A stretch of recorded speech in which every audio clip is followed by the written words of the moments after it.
Welcome to the fourth video of the Python Fundamentals series. Today we will be talking about functions. So what is a function? A function is a block of code that performs a specific task. It can take inputs called arguments or parameters, processes them, and returns an output using the return value. So why do we use functions? We use functions because it's reusable. Essentially, we can write a function once and use it many times. We can break down complex problems into smaller manageable parts, so it's modular, and it's easier to maintain. You define a function using the def keyword, followed by the function name, parameters in parentheses, and a colon. The function body is then indented. So here's an example of a simple function. This function essentially prints out hello and then the name you pass into the function. So here you see if we were to run the function, we would see it will print out hello Alice. So I wanted to quickly talk about parameters, arguments, and return values. A parameter is a variable that is listed in the function definition, and the arguments are values being passed into the function when it is called. So here we see a and b are the parameters of the function, whereas 3 and 5 are the arguments being passed into the function. And a function can return a value using the return statement. And if no return statement is specified, the function will just return none. Let's talk about some nuances for functions. So the first one will be positional arguments. Arguments are matched to parameters based on their position. Here's an example showcasing positional arguments. So we can see in the first print statement, a is being set to 3 and b is being set to 10, whereas in the second print statement, a is now 10 and b is now 3. And this is because where we position the arguments when we pass in the values to the parameters. So here we can see that although it's the same function, it will result to a different output.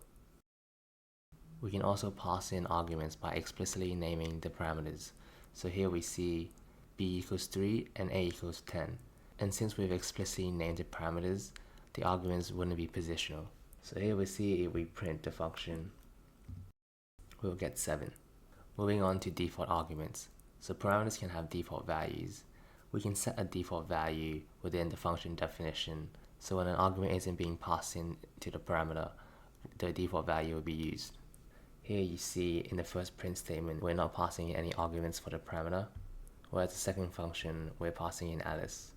And you can see we have two different outputs. And finally, I want to talk about variable length arguments. So within Python functions, there are two built-in parameters that we can use. The first one is *args, and that accepts any number of positional arguments as a tuple. And then there's kwargs, which accepts any number of keyword arguments as a dictionary.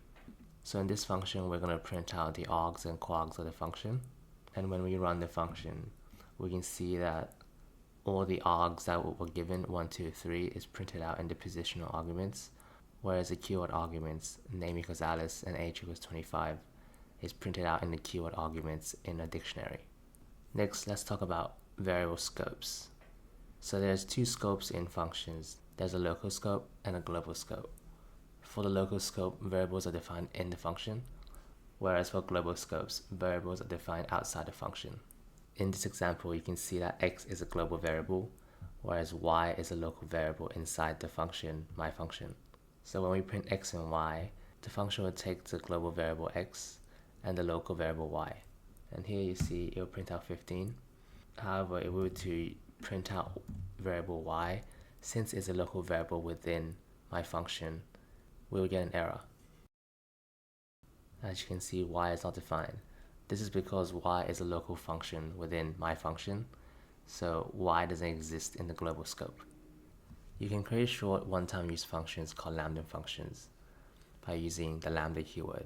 Essentially, the syntax of Lambda Functions is lambda, you pass the parameters in, colon, and then the expression of the function itself. So here's an example of a Lambda function. We can see square equals lambda x colon x asterisk asterisk 2, which essentially takes the square of x. So this Lambda function is exactly the same as if we were to define the function traditionally as def square x return x asterisk asterisk 2. So if we were to print out square 5, we would get 25. Finally, I want to talk about docstrings for functions. Docstrings are commonly used to document functions, and they are written as strings immediately after the function definition. So here's an example. This part is the docstring, and you can also print out a docstring by using the function's built-in parameter for the docstring. So here you see we can print out the entirety of the docstring. So thank you for watching the 4th video of the Python Fundamental series about functions. I hope you learned something, and stay tuned for other videos in the series.